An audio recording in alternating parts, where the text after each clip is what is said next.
That's the way. Let us all go.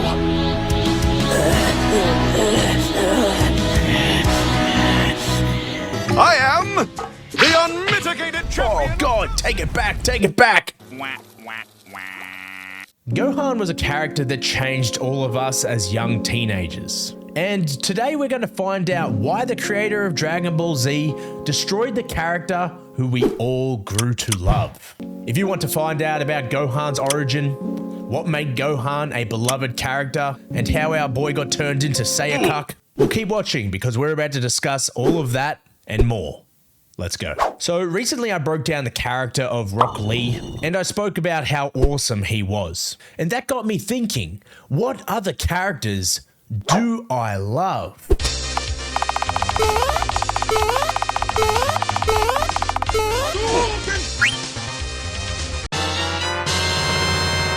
Ah yes, Gohan, my favorite anime character growing up. Now to know how bad Gohan was destroyed, we have to first take it back to when Gohan was young. I'm gonna call him Gohan. Oh God, too far back, too far back. So this right here is young Gohan. He is the son of Goku, and Gohan was the name given to him by his father in respect for his grandfather. And let me be real with you, Gohan at this time had a sweet ass mullet. A sweet ass mullet and a dream. So what do you want to be when you grow up, Gohan? An orthopedist. Huh? The fuck did you just say? Now, Gohan isn't like Goku. And everyone notices that as a child, he differs a lot to his father. You know, except for that giant fucking tail hanging out of his butthole. Oh shit, Gohan's a confirmed furry. Add that to the reason to hate him list. Anyway, so Gohan is different to his father. Whilst Goku grew up fending for himself in the bush, Gohan has grown up with a loving mother. Someone who cares for him, wants him to be smart, studious, well-dressed, and boo, we want bloodlust Gohan. Well, luckily for us, having Goku as a parent means that negligible parenting is a must. Some would say it's a guarantee. So don't you worry, there will be plenty of time for martial arts and meltdowns. So Gohan is obviously from a different time to Goku. He has the ability to go to school and he doesn't need to worry about fighting all the time. So unlike Goku, he truly can live a peaceful life. But will he do this? Will he do this and stop upsetting and scaring his mother Chi-Chi to death? Fuck no. When Goku is your dad, you spend the weekend fighting space aliens and eating in the hyperbolic time chamber. So now you've got the idea, right? This is Gohan's childhood. You can now see his upbringing and the environment that he was raised in. And Goku truly does successfully harden his son. All whilst upsetting his wife, of course, but that doesn't matter. And we see from a young age that Gohan has a little spark there. This little spark inside of him. A little flare every now and then that lets us know that he is Goku's son. But at the same time here, we do see that Gohan is different. He's a sweet boy who just doesn't love to fight, and his character was always intended to be like this. Unlike Goku, of course, who loves battling, Gohan will only fight to protect. He will only fight when he's forced. But unfortunately for Gohan, the universe of Dragon Ball Z isn't a safe place. Having these balls makes me feel something that resembles joy, I think. I want to caress them. Daddy, chill. Okay, let's touch on some moments here that not only build Gohan up to be our favorite, but also prove that Gohan was meant to be different at this time. Even as a child, Gohan was more of a timid, shy boy. And Goku, being the deadbeat father that he is, always invited people to come beat his son's ass. Like, remember that time when Raditz come down to Earth, beat Goku within an inch of his life, and we got to see that little flare I spoke about earlier? You know, that small glimpse that Gohan truly is Goku's son? You don't remember? Let me show you. Whilst being locked in this tiny spaceship, Gohan slips from being an anxious young boy and decides, fuck it, I'm gonna be a human kamikaze Beyblade.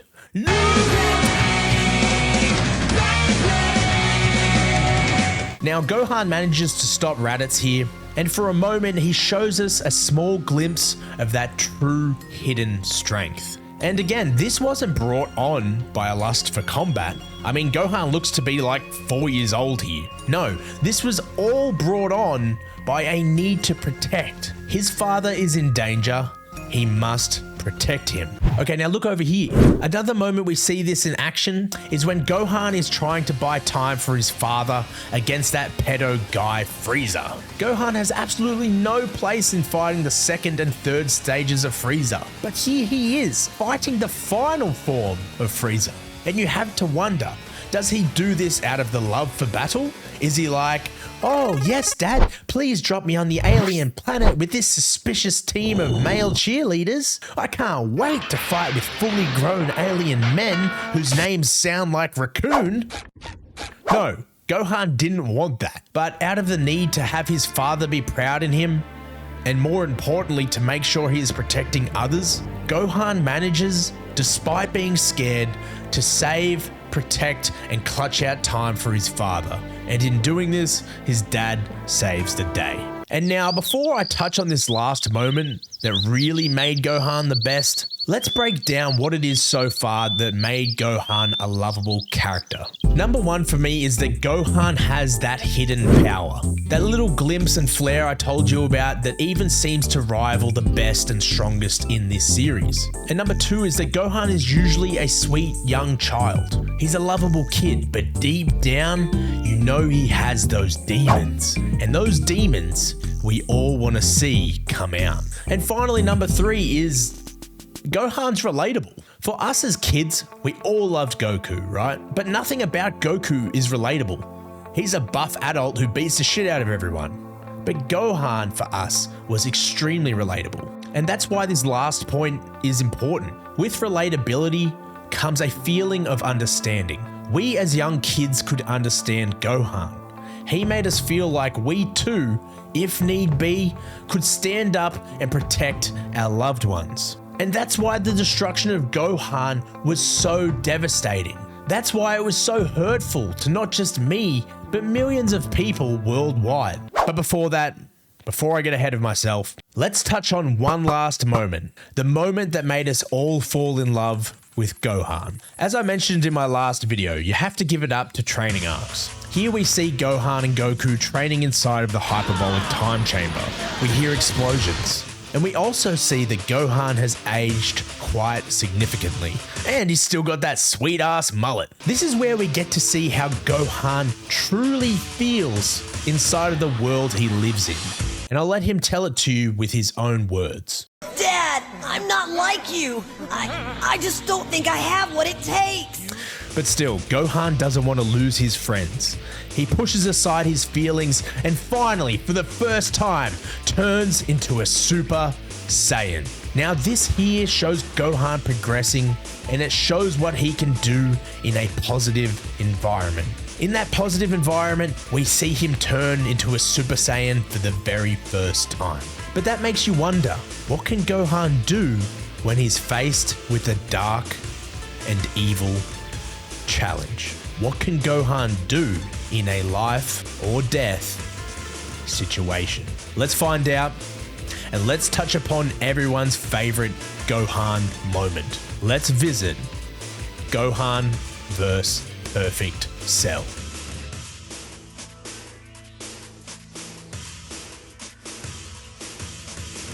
Along Gohan's journey, we see a trend take place.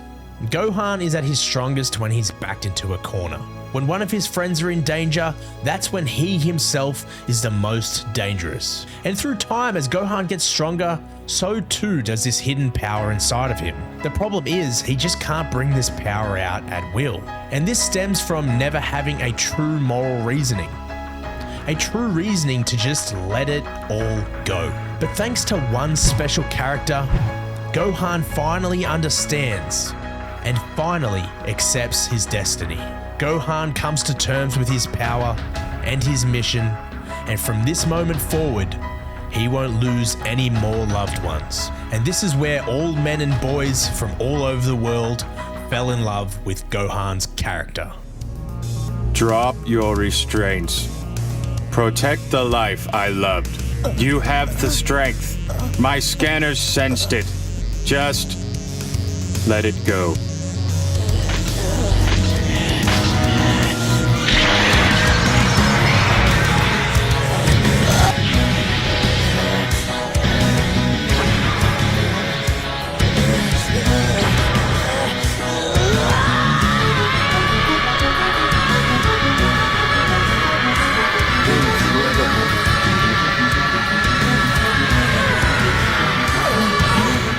Now, Gohan Super Saiyan 2, in my opinion, is the best form of any character in Dragon Ball Z. The mix between his purple gi and his Super Saiyan 2 hair is just purely perfection. But Gohan here turns to be something unfamiliar. Gohan here gets a little bit cocky. He starts enjoying his new power a little bit too much, to the point where he starts to sit back and admire who he has now become.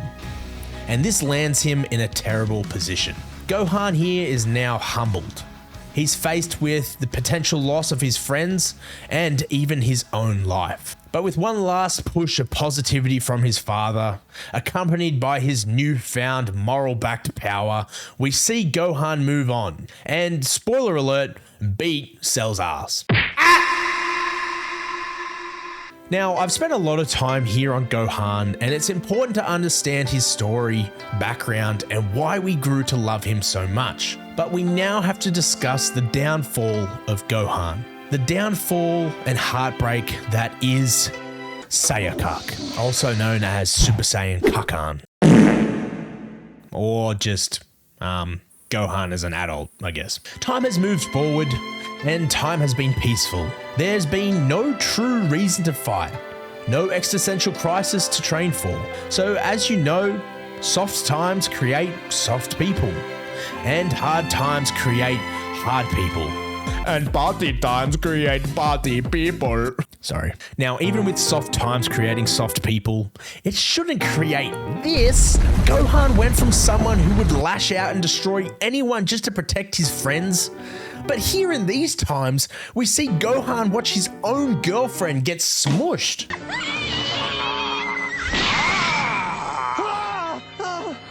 You can call it maturing, you can call it whatever you want.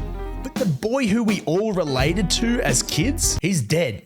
Super Saiyan 2 Gohan is dead. Now, it's obvious that Gohan was my favorite character in Dragon Ball Z, and he still is, but just not this version of Gohan. Now, as I mentioned, Gohan was always this sweet character, and we loved that about him. But this new world has taken all of the demons out of him, and this in itself is a luxury that was created by better times. But honestly, for us as viewers, and especially for myself, this was extremely jarring. To go from one season's ending where Gohan is pretty much the strongest in the series and beating ass left and right, to now in this new season becoming essentially a stepping stone, makes you understand that I and some other people would be pissed off. And recently I did look into this. And as I said earlier in this video, the creator of Dragon Ball Z had always intended on Gohan being a pacifist. He wanted Gohan to be someone who didn't want to fight. And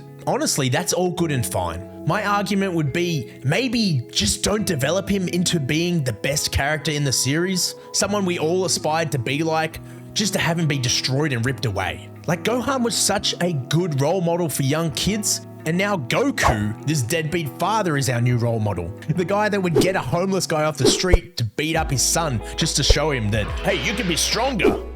Okay, we all had our own reasonings for liking Gohan, but in my opinion, I think we all loved the character development and relatability. From a small child, Gohan battles all of his biggest fears.